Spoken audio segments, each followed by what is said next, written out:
Olá, meus irmãos, Deus os abençoe, em nome de nosso Senhor Jesus Cristo. Estamos aqui para mais uma conversa ao redor da preciosa Palavra de Deus, trabalhando por essa fé apostólica, vivendo de cada parte da Palavra de Deus. A Palavra de Deus e esta mensagem pregada pelo anjo de Malaquias 4, ela é a nossa Belém. Ela é a casa do pão de Deus, mas também é a fonte da água da vida.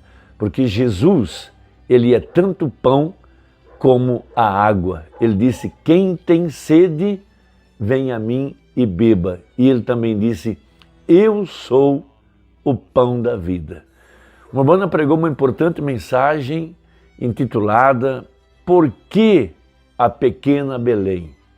Se há um porquê, tem que haver uma causa. Por que a pequena Belém? E nós aprendemos algo muito importante nessa mensagem, é que Deus sempre seguirá a linhagem por ele estabelecida.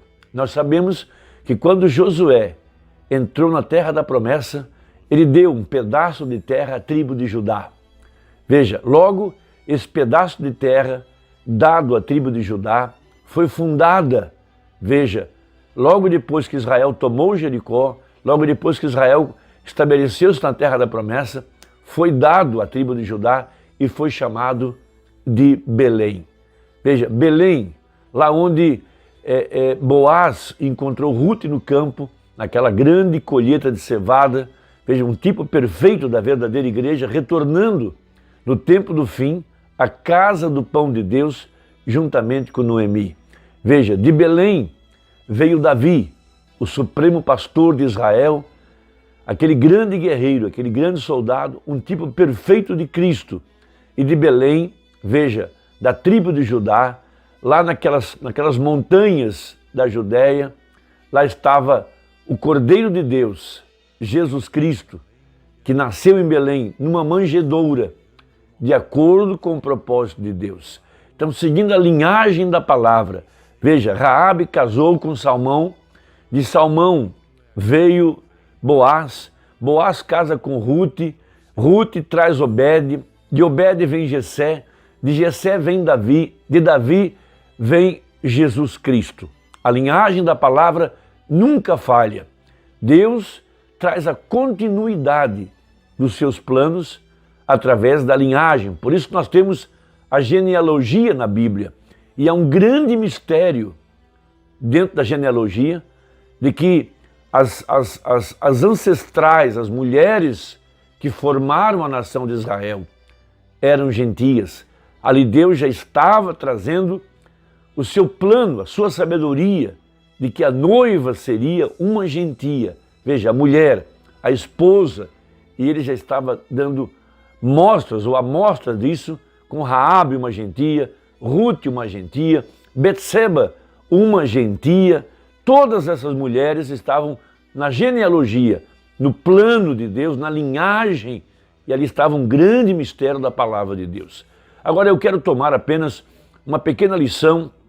Quando Davi estava cercado, veja, ele estava lá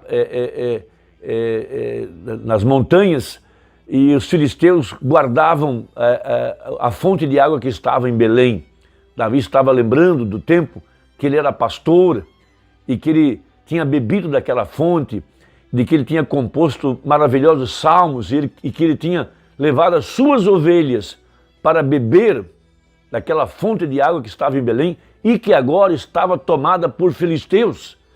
Veja, Davi, um tipo de Cristo, quem produziu essa verdadeira mensagem que nós pregamos, essa mensagem do anjo de Malaquias 4, a mensagem do anjo de Apocalipse 10:7, essa mensagem, ela é produzida pelo Espírito Santo.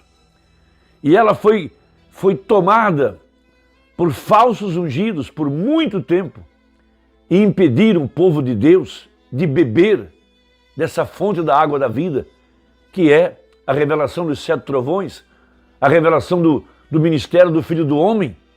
Veja, a terceira etapa, que foi a verdadeira mensagem do profeta, foi a abertura dos mistérios da palavra que revelaram Jesus Cristo em carne humana.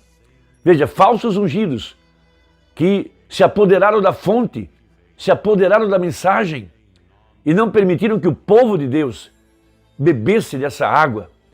Veja, dessa fonte de Belém. Veja, essa mensagem é essa fonte. Veja, e o Espírito Santo queria glorificar a Jesus através da palavra, através dos hinos, através do testemunho. Ele queria que seu povo cantasse, pregasse, orasse, falasse dessa preciosa mensagem de que o Messias estava na terra. Veja, por que tiveram que ser pastores? Ligado ao mesmo tema, pregou o profeta. A primeira vez que um canto de Natal foi cantado foi pelos anjos para anunciar que o Messias estava, veja, dentro de um coxo, forrado de capim, enrolado num pedaço de pano, tirado da canga de um boi. Ali estava o presente embrulhado de Deus. Veja, e os anjos vieram aos pastores, porque foram pastores os primeiros a saber que o Messias estava na terra. Veja, então, veja, os pastores agora, os valentes de Davi, esses homens gentios, porque aqueles valentes eram gentios, 3 deles, corajosos, veja, tomaram a iniciativa de romper entre as barreiras do inimigo, ir até a fonte em Belém para tirar água e dar ao Espírito Santo para que ele pudesse agora trazer à igreja a água da vida, a água para o sedento, a mensagem verdadeira. Essa é a grande hora em que nós estamos vivendo. Veja, homens que puderam tomar a espada e desembainhá-la e romper entre as fileiras dos filisteus e trazer a verdadeira mensagem, a verdadeira palavra. Nós estamos vendo nos noticiários do nosso país o desastre que foi esses anjos caídos, homens que não eram verdadeiros filhos de Deus, eram filisteus que se apoderaram da fonte da água da vida e colocaram suas interpretações na palavra, colocaram suas opiniões na palavra e impediram o povo de beber da fonte da vida. O que temos hoje são muitas pessoas desapontadas, desanimadas, desencorajadas, confusas e não sabem o que fazer, porque esses filisteus tomaram a fonte de Belém e se apoderaram dela. Mas o Espírito Santo, Cristo, que pregou essa palavra, veja, ele tem encorajado homens para ir até o anjo e tomar o livro, e comer o livro, e reprofetizar. Homens que podem romper pelas barreiras do inimigo e trazer essa água fresca para que a igreja possa beber dessa fonte da água da vida.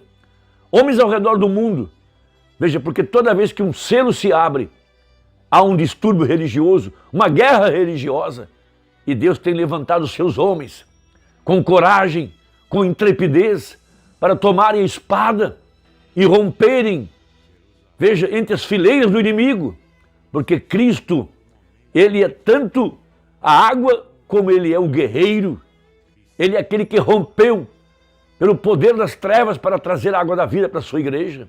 Então temos uma importante leitura no livro de 2 Samuel, capítulo 23, versículo 13. Também 3 dos 30 cabeças desceram e vieram, veja, no tempo da cega a Davi, no tempo da colheita, no tempo em que o trigo está maduro, quando Ruth está chegando com Noemi, no tempo do fim.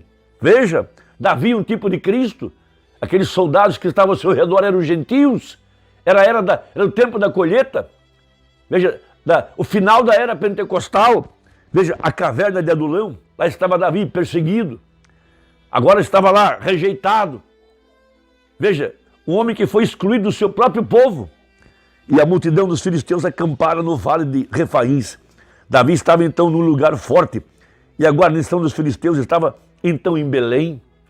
Veja, Belém é a casa do pão de Deus, a mensagem. Veja, e teve Davi desejo e disse: quem me dera beber da água da cisterna de Belém, que está junto à porta. O Espírito Santo, desejoso de pregar a palavra e exaltar a Jesus Cristo, exaltar a palavra, aleluia, o Espírito Santo agora, veja, tornou a falar, Apocalipse 10, verso 8.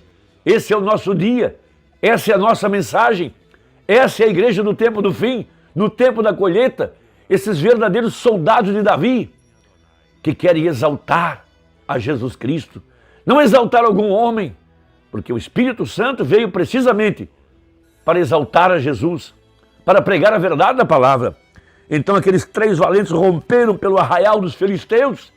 Houve homens que se levantaram para desafiar as autoridades, desafiar a liderança, desafiar falsos ungidos, homens que detinham a verdade. Veja, o povo não podia beber dessa fonte, mas Deus tem seus soldados, porque Jesus é o guerreiro, Jesus é Davi, Jesus é a fonte, Jesus é o pão. E tiraram a água da cisterna de Belém, que está junto à porta, e a tomaram e a trouxeram a Davi. Porém ele não a quis beber, mas derramou-a perante o Senhor. Uma oferta. Veja, não para exaltar a si mesmo, não para levantar um sistema, uma organização, mas para exaltar a Jesus. Hoje é uma verdadeira igreja bebendo da fonte de Belém.